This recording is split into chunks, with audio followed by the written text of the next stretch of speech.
P-pop group First One ay represent ang Pilipinas sa ASEAN Korea Music Festival 2025. Inanunsyo na sa Facebook page ng ASEAN Korea Music Festival 2025 na ang P-pop group na First One ang magre-represent ng Pilipinas sa prestigyosong music event na gaganapin sa June 21, 22 sa 2025 sa Kuala Lumpur, Malaysia.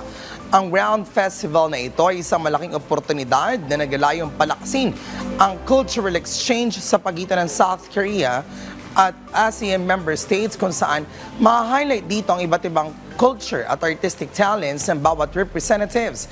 At dahil dito, ang First One ay mag-perform ng kanilang original songs na sumasalamin sa contemporary Filipino pop culture. Thrilled and honored naman ang leader ng grupo na si Ace at sinabing isa itong magandang opportunity upang ma-showcase ang kanilang music at magkaroon ng connection sa kanilang audiences from different cultures.